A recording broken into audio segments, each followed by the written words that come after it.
Bonjour tout le monde et bienvenue à ce troisième épisode du Seb Show dédié à vos questions-réponses. J'espère que vous allez bien. Si vous voulez vous abonner à la chaîne, activer les notifications, m'ajouter sur Facebook, sur Twitch ou laisser vos commentaires, tout se trouve sous le vidéo. N'oubliez pas non plus de laisser vos commentaires sur les vidéos les plus récents, comme ça je suis capable de vous répondre le plus rapidement possible. Donc, aujourd'hui, je vais faire le tour un peu de vieilles questions, des fois des questions qui datent de 11 mois, 1 an. Donc, c'est un peu plus les vieilles questions. Je sais que vous en avez posé plusieurs sur ma dernière vidéo. Aussi, j'en ai reçu plusieurs sur Facebook. Ceux-là, je la garde pour le prochain vidéo. Donc, mais pour aujourd'hui, je vais me consacrer un peu plus aux anciennes questions qui ont été posées puis que j'ai jamais répondu au fil du temps, ou des fois que j'ai répondu au fil de mes vidéos l'année dernière, des choses comme ça, mais souvent de façon brève.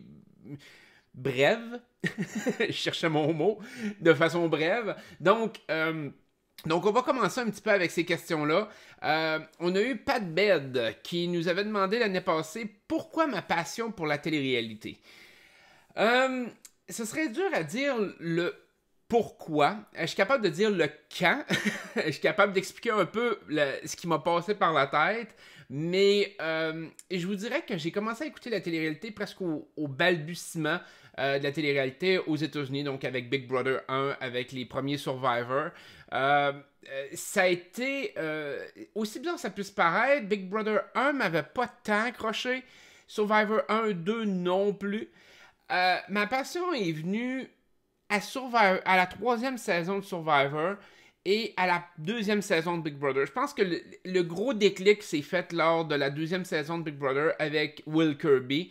En mon sens, qui reste le meilleur joueur de télé-réalité ever, en tout cas en Amérique du Nord, parce que je peux pas parler pour ailleurs dans le monde.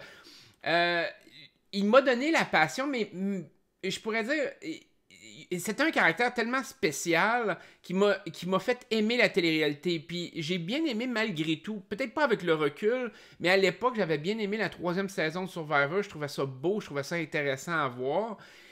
Malgré tout, ça m'a pas donné l'envie de faire de la télé-réalité. Même Will, même à Survivor 3, ça m'avait pas assez accroché encore. Le déclic s'est fait à la quatrième saison de Survivor. C'est bizarre, pareil, quand j'y repense. Survivor Mock Cases. Je me souviens, j'avais écouté un des épisodes, je pense que c'était le premier épisode de Survivor Mock Cases d'ailleurs. Pour je sais pas trop quelle raison. J'avais écouté le premier épisode. Après l'épisode, j'avais écouté, je me souviens même la toune que j'ai. Ben, je me souviens le groupe que. Je me rappelle pas quelle toune exactement du groupe, mais c'était KFDM que j'écoutais après avoir écouté le premier épisode de Survivor Marquesas. Et je sais pas pourquoi, dans ma tête, je me suis dit, faut que je fasse une télé-réalité puis je vais la gagner.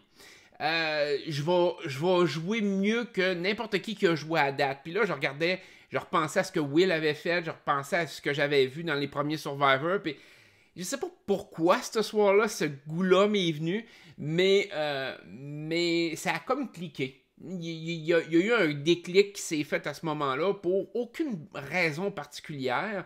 Je me souviens que j'avais bien apprécié le Sean dans Survivor Marquesas dans le premier épisode.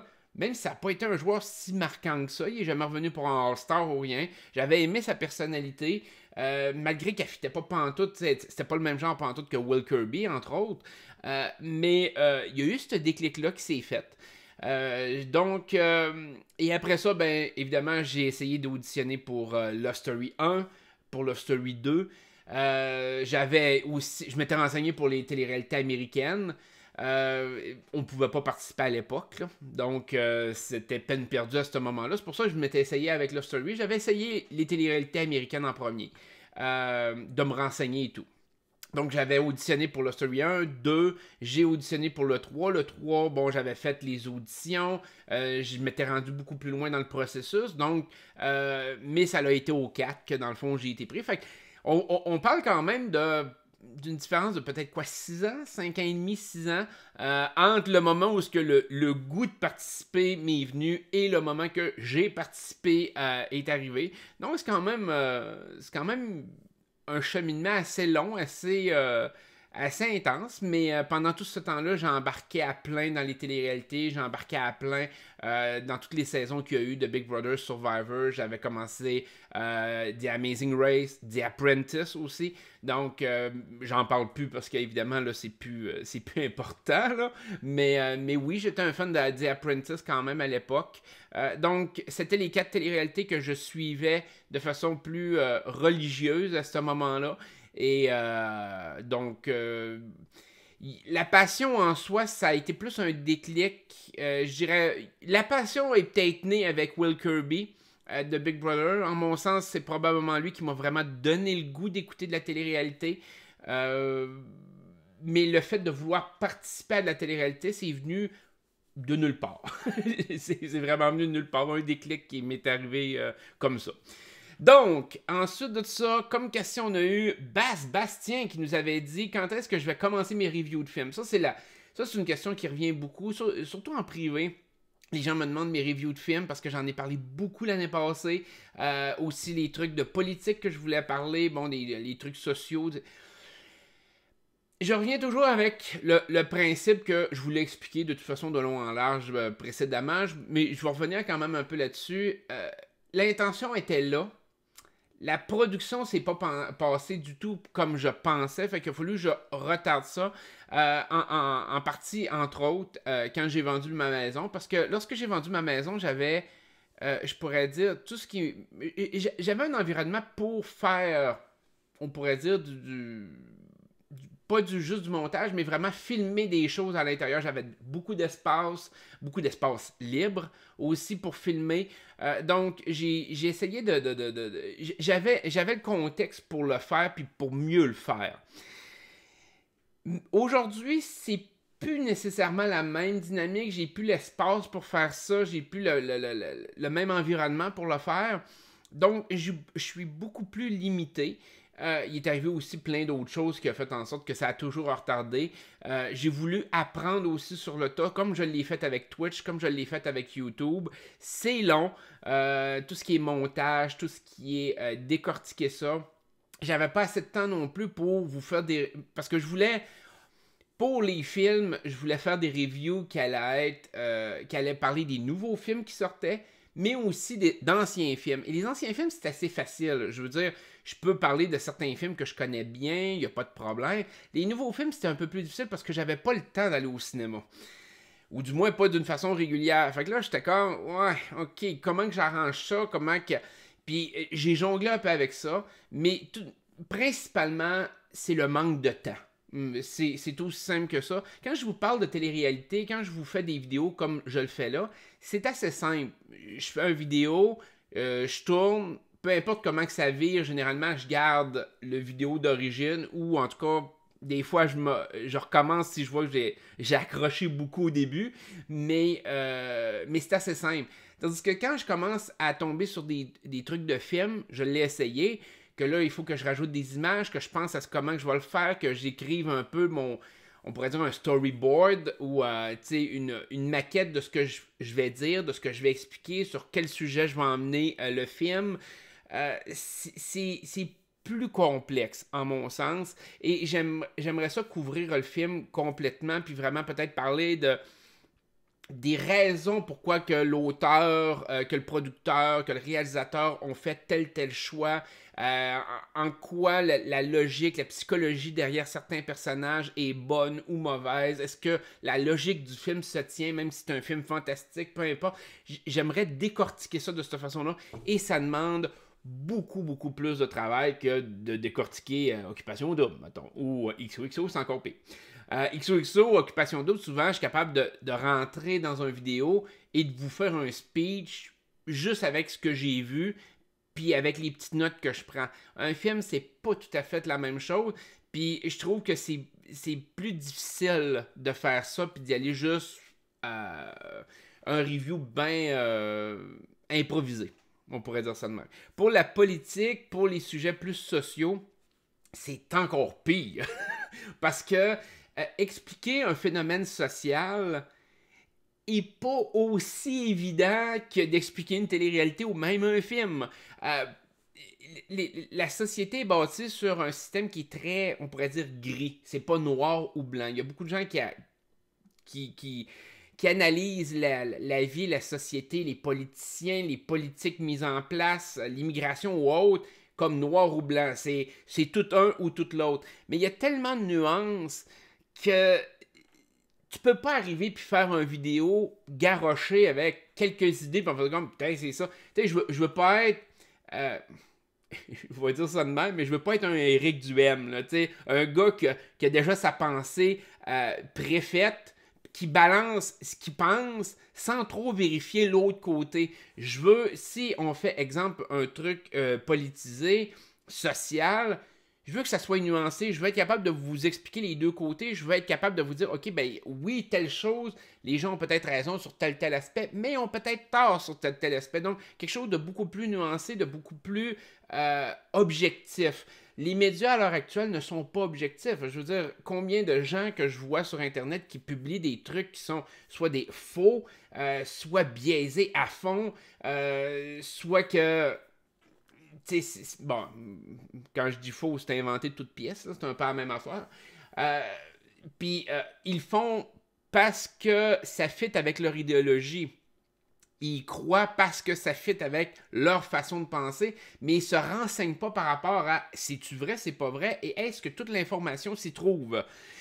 Et c'est ça que je ne veux pas créer. Je ne veux pas être comme si je viens qu'à faire quelque chose par rapport à des nouvelles, par rapport à des questions sociales. Je veux pas être comme les autres. Je veux le faire puis être capable de vous dire oui, bon, ben regardez, il y a des points positifs, il y a des points négatifs, il y a telle chose à laquelle il faut penser, même si ça peut ne pas vous faire plaisir, il y a telle affaire qu'il faudrait que vous réfléchissiez, qu'on décortique puis qu'on ramène même de façon historique certains événements, certaines mentalités.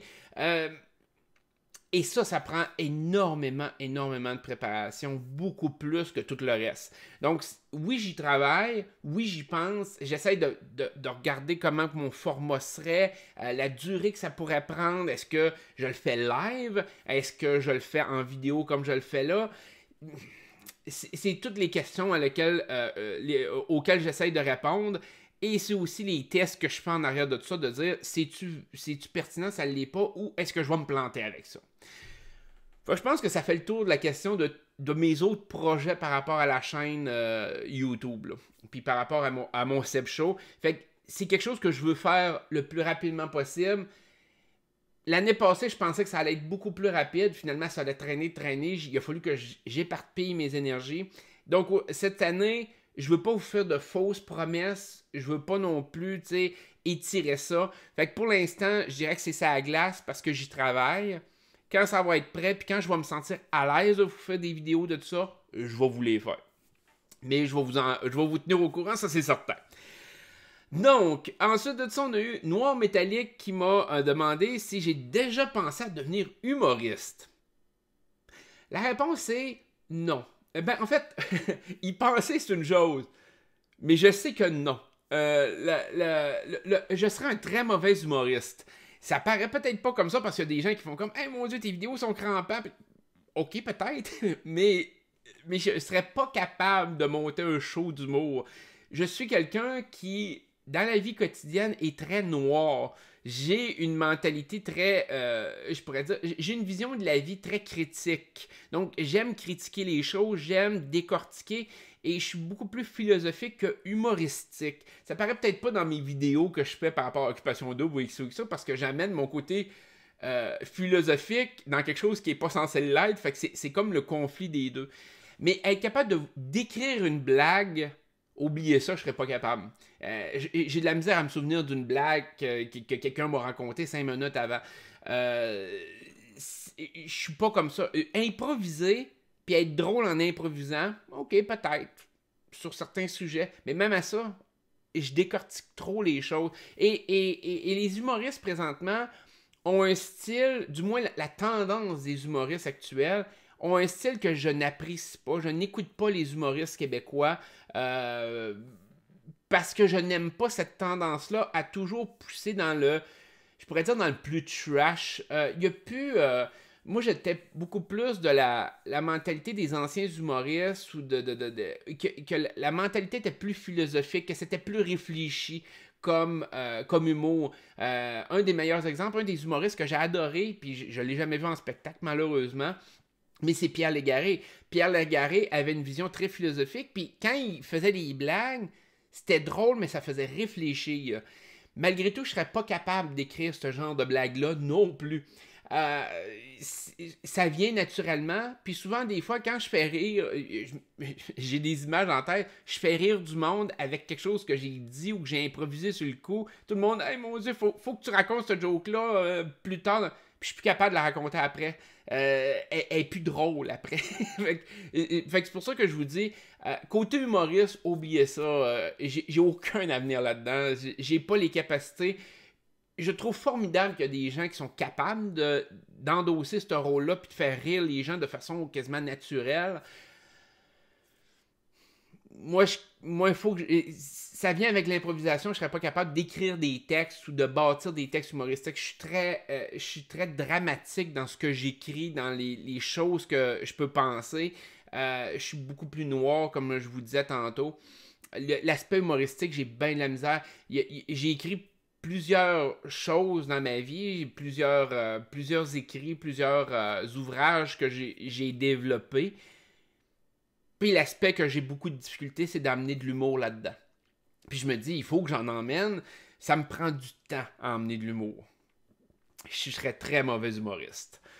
On a eu Zeddy Boy qui nous a demandé, as-tu déjà pensé à auditionner pour Big Brother Canada ou même pour Survivor? Je vous dirais que oui, à une certaine époque. Aujourd'hui, le feeling est peut-être différent. Je vous dirais que Big Brother Canada ne m'intéresse pas tant. Le défi, comme... Moi, à mon sens, Big Brother Canada, c'est de revivre mon aventure de Love Story. Je l'ai vécu 2 fois. Je me suis rendu à la fin 2 fois.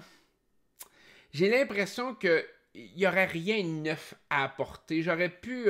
il me semble que j'ai pas cette envie-là de revivre entouré de gens superficiels dans une maison, puis il va y avoir une personne flyée, un barman, puis tous des stéréotypes.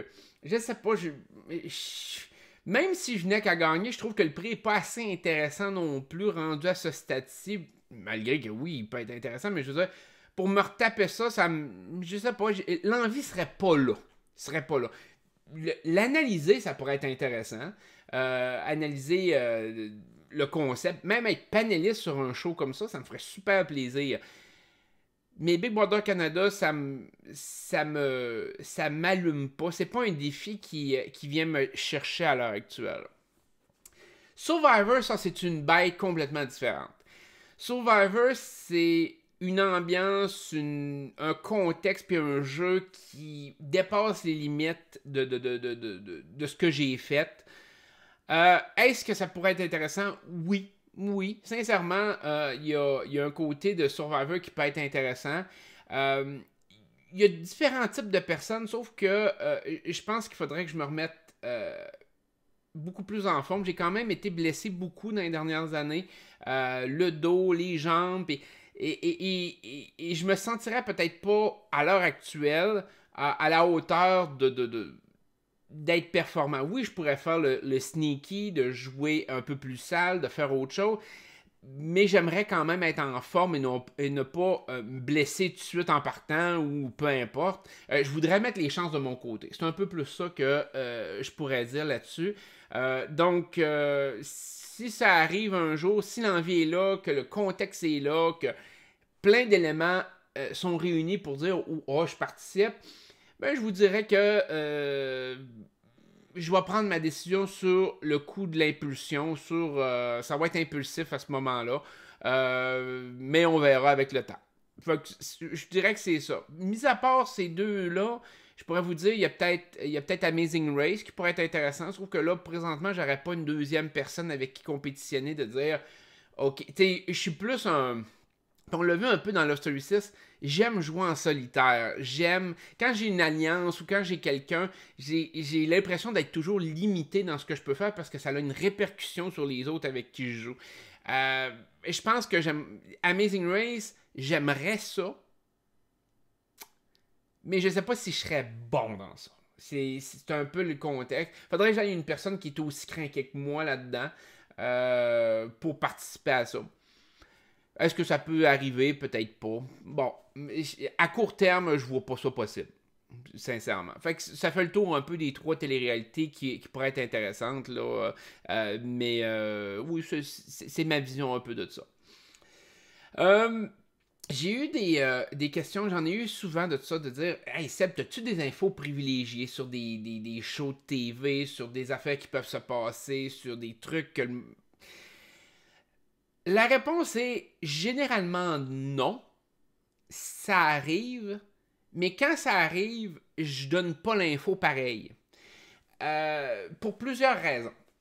Premièrement, si, mettons, c'est une information privilégiée, comme exemple, j'avais reçu l'information l'année passée avec Occupation Double Bali que Philippe et Karine se faisaient éliminer avant que le show se produise.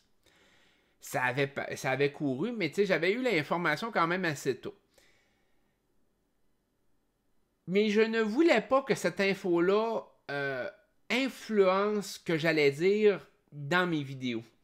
Donc, j'en ai fait abstraction puis j'ai analysé purement ce que je savais. En fait, j'ai voulu analyser comme si j'étais un téléspectateur, de voir ce qui se passait live. Et c'est ça que tu sais, avoir de l'info privilégiée, c'est ça que j'aime moins parce que souvent, ça vient qu'à te biaiser d'une certaine façon. Fait que j'essaie de faire comme, ok, non, c'est peut-être faux, je mets ça de côté, même si je savais que probablement que c'était vrai, je fais semblant que c'est faux, puis moi, j'y vais avec ma ligne de pensée et j'analyse ça. Et quand je l'avais analysé, j'avais pas mis Philippe comme potentiel à partir parce que sincèrement, avec les cartes qu'on avait entre les mains de ce qu'on avait vu à TV, c'était comme pas trop possible. Par contre, oui, j'avais spoté que Karine avait des grosses chances de partir. Fait que c'est un peu le. Quand j'obtiens un scoop par rapport à l'émission, de ce qui se passe à l'intérieur de l'émission, souvent j'en fais abstraction. Je vais le dire de même. Même que ce soit Survivor, que ce soit. Parce que des fois, il y a des scoops quand même qui se passent sur Internet ou des autres. J'essaie de faire toujours abstraction de ça puis de l'analyser de façon plus objective. Quand c'est par rapport à des productions de shows, oui. Là, j'ai de l'information. De toute façon, quand j'obtiens ce genre d'information-là, c'est que normalement, il y a un élément de confidentialité derrière, fait que je ne peux pas en parler plus. Et deuxièmement, c'est souvent embryonnaire. Fait que soit que j'obtiens de l'information de quelqu'un qui travaille sur quelque chose, donc à ce moment-là, c'est pas moi, je suis pas la première source d'information de ça. Fait que je prends toujours ça avec, pas nécessairement avec des pincettes en faisant comme, je crois pas la personne qui me le dit, mais beaucoup plus en faisant comme, écoute, l'information et les détails, c'est pas moi qui les ai reçus. J'y reçois d'une tierce personne qui, elle, a l'information. Je veux pas... je veux pas jouer là-dedans. Des fois, ça peut déraper. Des fois, la personne a mal compris certaines affaires ou a pas été engagée de la bonne façon. Fait que j'essaie de me tenir loin de tout ça. Des fois, moi, je reçois vraiment un lien direct sur certaines choses. Fait qu'à ce moment-là, vous en parlez, ben tant que ça se concrétise pas, en mon sens, ça vaut pas la peine. T'sais, je veux dire, je commencerai pas à vous jaser de trucs qui peuvent ne pas aboutir. Fait que quand c'est mes trucs à moi, comme exemple, je vous parlais il y a une couple de minutes, les trucs de vidéos de films, ben je le sais que je veux les bâtir. C'est quelque chose, c'est un projet qui me tient à cœur, mais je sais pas quand. Mais je suis capable de vous en parler parce que ça vient de moi.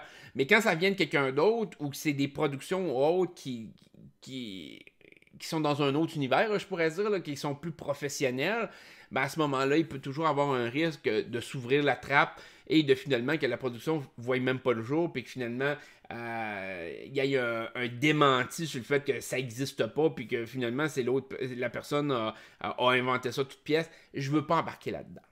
Bon, on va dire ça de même. Fait que, oui, j'obtiens certaines informations, mais je pourrais vous dire que majoritairement, j'en obtiens pas tant.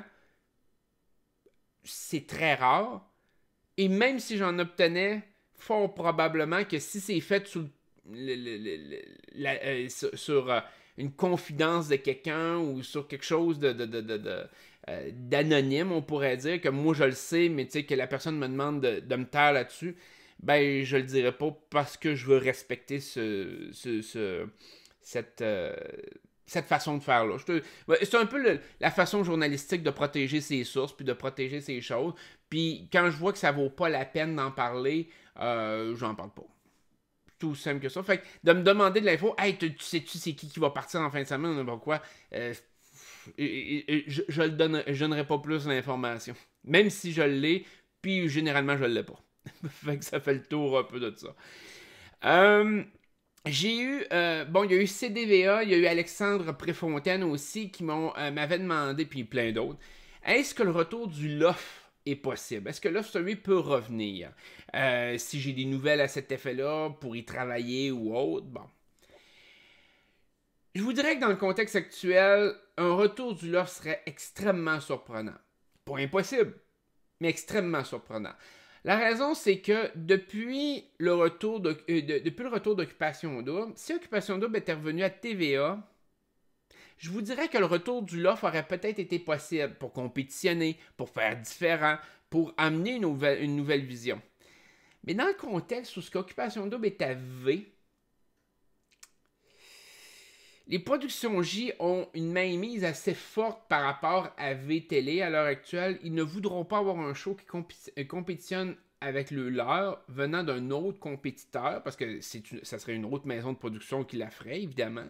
Les droits appartiennent pas à, mettons, Production J. Donc, ça sera un show qui était son ennemi juré, on pourrait dire, à une certaine époque. Je ne pense pas que Production J accepterait un retour du LOF à l'heure actuelle. Donc, tant qu'Occupation Double fonctionne à V, voir le retour du LOF est improbable. Pas impossible, improbable. L'autre affaire, c'est que si Occupation Double se plante, que les codes d'écoute sont pas à la hauteur, prochaine saison, qu'il arrive toutes sortes d'affaires, puis que le show se plante, Love Story ne reviendra pas plus. Parce que V va considérer que si Occupation Double se plante, puis que c'est le show de télé-réalité qui a le plus fonctionné quand même au Québec, sur le nombre d'années, sur le nombre de saisons, sur les codes d'écoute aussi, parce qu'il y a eu des codes d'écoute quand même assez importantes à une certaine époque à Occupation Double, puis maintenant, mais à une certaine époque, c'était assez intense. Ils vont considérer que la télé-réalité est morte. Et donc, pourquoi ramener Love Story alors qu'Occupation Double n'a pas réussi? Donc, dans un cas comme dans l'autre, le retour de Love Story serait extrêmement difficile à pousser. Il faudrait une maison de production qui a beaucoup de culot, que V veuille prendre le risque de ramener Love Story, et il faudrait que Love Story se distingue d'Occupation Double. Et ça, c'est un gros morceau, se distinguer d'Occupation Double, parce que malheureusement, les producteurs en place veulent encore gratter l'hostie, je vais le dire, l'hostie d'affaires de relations de couple, ok? Même les dernières tentatives qu'il peut avoir eu par rapport à Love Story, les choses qu'il peut avoir, le côté stratégique est pas mis de l'avant. Ils veulent des histoires de couple, ils veulent des histoires d'amour, ils veulent de la quétainerie. Et à ce moment-là, ben, tu ne distingues pas d'Occupation Double. Tu sais, je veux dire, c'est plate, mais le côté Occupation Double, t'as bien plus de budget, t'as une équipe bien plus hot en arrière. Je vais lui donner ça, Occupation Double, les images qu'il nous offre, le montage qu'il nous offre, c'est incroyable. Là. Les joueurs peuvent être plates, le show, le concept peut être ennuyant ou gossant, mais le côté technique est là à plein. Je veux dire, le budget technique est incroyable, puis les gens qui travaillent sur la technique du show, ils l'ont. Bon. Love Story ne pourra pas accoter Occupation Double de ce côté-là. Fait que si, tant aussi longtemps que les gens vont être mindés, les gens qui ont le pouvoir de ramener Love Story vont être mindés dans, ben, il faut faire des relations de couple avec Love Story, il faut que ça soit des petits couples, là, les gens, les Québécois, ils aiment ça, des relations de couple, là, ça va... Ben, oubliez ça, Love Story ne reviendra pas.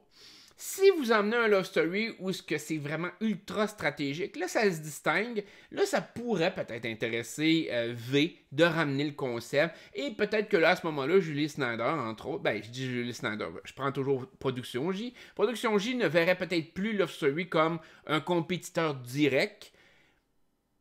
Fait que la possibilité de faire, exemple, Occupation Double l'automne et, mettons, Love Story le printemps, pourrait être une option viable. Est-ce que ça va arriver? Malheureusement, avec les gens qui sont en place et l'idée qu'ils ont de ce que devrait être Love Story, c'est limitatif et je ne pense pas que c'est un concept qui va être poussé plus loin. Par contre, ça me ferait super plaisir, moi personnellement, de travailler sur un concept de Love Story en autant que ce concept-là serait basé sur le côté soit stratégique, physique, mais que ça serait une compétition. Ça me dérange pas qu'il y ait des couples qui se forment au sein de Love Story. Ce que je voudrais, c'est que le concept à la base soit compétitif. Vous vous battez pour un prix à la fin. Vous vous battez pour gagner à la fin. Si vous trouvez l'amour à la place en dedans, ben, tant mieux pour vous autres. Je suis vraiment content. Puis elle m'a peut-être vous faire un petit souper romantique pour vous récompenser à un moment donné. C'est tout, là. Je veux dire, mais encore une liste du reste. Ça serait vraiment basé sur l'élimination des joueurs, les twists, les compétitions, ça serait basé là-dessus. Pour moi, c'est ça qui fonctionnerait. Malheureusement, comme je vous dis, les gens qui travaillent dans le domaine de la production pour Love Story ne voient pas ça du même œil. Et donc, je ne pense pas qu'avec la mouture actuelle, ça la donnerait, ça irait quelque part. Fait que, est-ce que ça peut revenir? Oui. Mais les probabilités sont minces.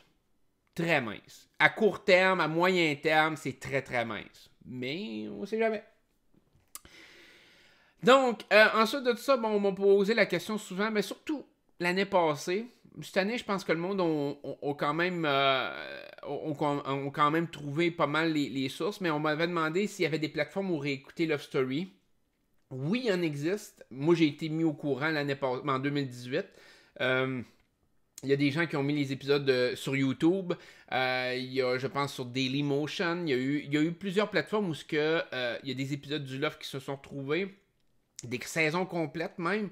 Donc, je vous dirais, essayez de fouiller un peu dans les... Sur YouTube, je pense que la saison 4 et la saison 6 sont là. Donc, assez facile à trouver. Je pense que vous avez juste à faire une petite recherche. Puis, vous allez trouver ça facilement. Est-ce que... Excusez-moi, parce que j'ai plusieurs questions. Fait que des fois, j'en pose une coupe parce que...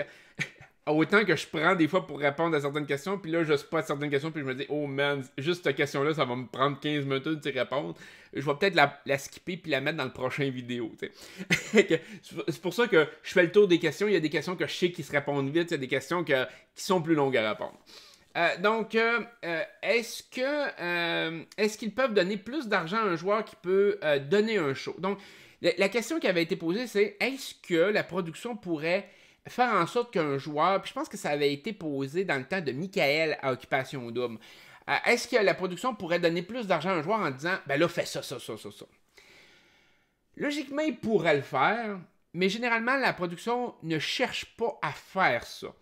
Le concept qui survient des fois, c'est quand ils voient qu'il y a un joueur qui dans des contextes particuliers, comme le All-Star, entre autres. Et je vais prendre comme Survivor, l'avait fait aux États-Unis. Love Story, il y avait eu des rumeurs moi je peux dire que non, mais en tout cas, bref, en tout cas de ma perception, de dire que pour convaincre certains joueurs de revenir en tant que All-Star pour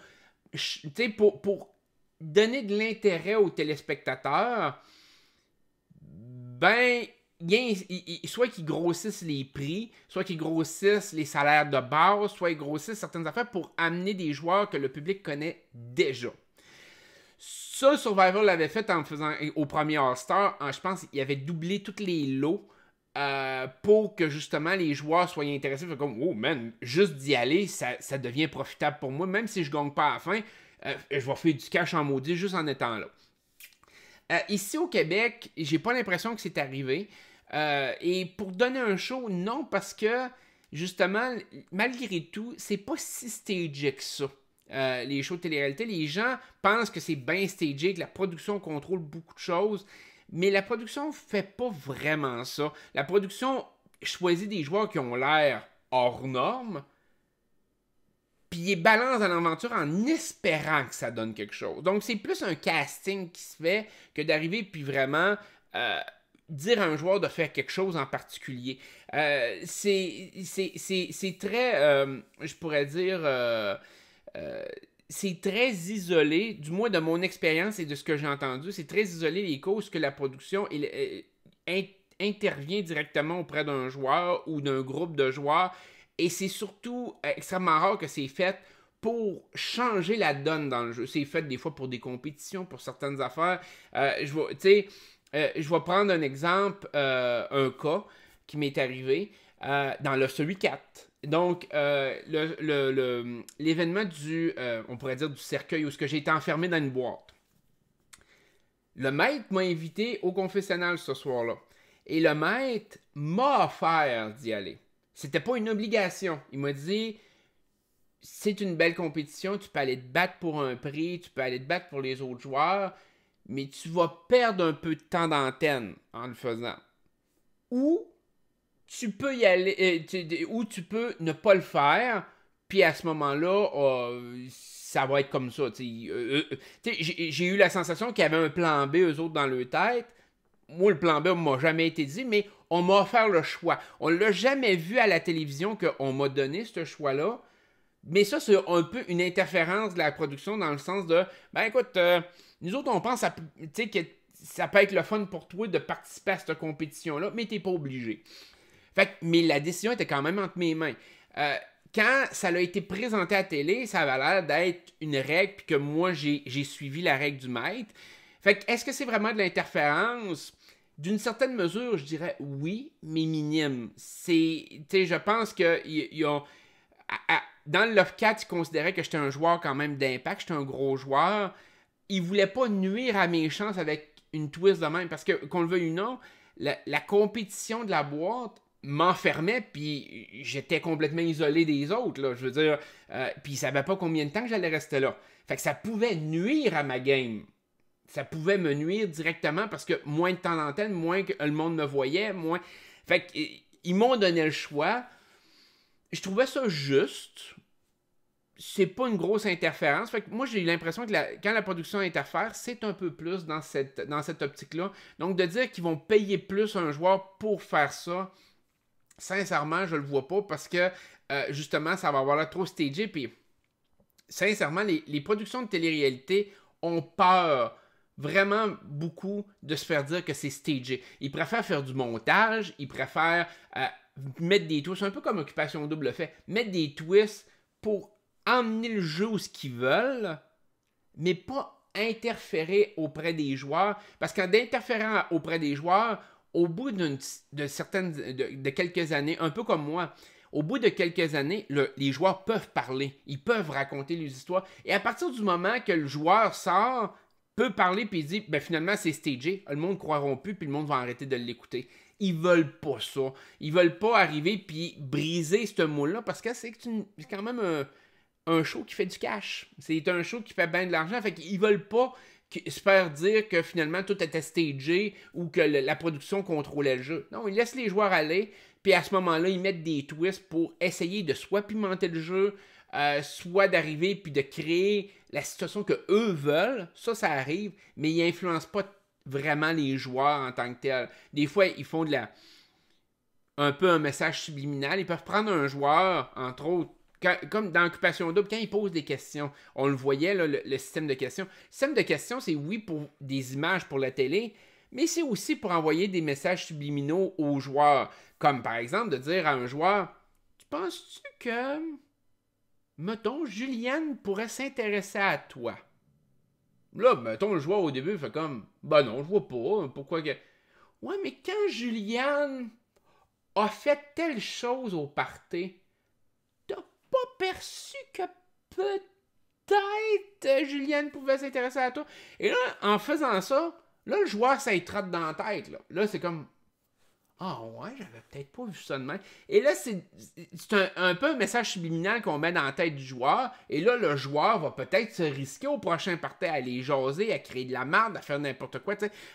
Des fois, la production va utiliser ce genre de stratagème-là. Mais est-ce qu'il influence le jeu? D'une certaine façon, oui, mais c'est fait par des questions. Fait que ça reste quand même que c'est le choix du joueur d'accepter ou non ce genre de questions-là et d'accepter ce genre de message-là provenant de la production. Je pourrais résumer ça de même. T'sais, je pourrais décortiquer ça plus dans le détail, mais je pense que vous avez l'idée quand même. Fait que je pense que ça fait le tour de quand même beaucoup de questions. J'en prendrai pas d'autres pour aujourd'hui. Je sais que vous en avez eu plein dans le dernier vidéo. Continuez à m'en donner, ça va me faire super plaisir. Si vous voulez décortiquer certains sujets, si vous voulez que je parle davantage de certaines choses que j'ai pu dire cette fois-ci. Sinon, eh bien, la prochaine fois, je vais décortiquer d'autres questions que vous m'avez posées au fil du temps. Ça va me faire super plaisir. Fait que je vais vous souhaiter une excellente journée. Prenez soin de vous autres et on se retrouve la prochaine fois. Bye bye.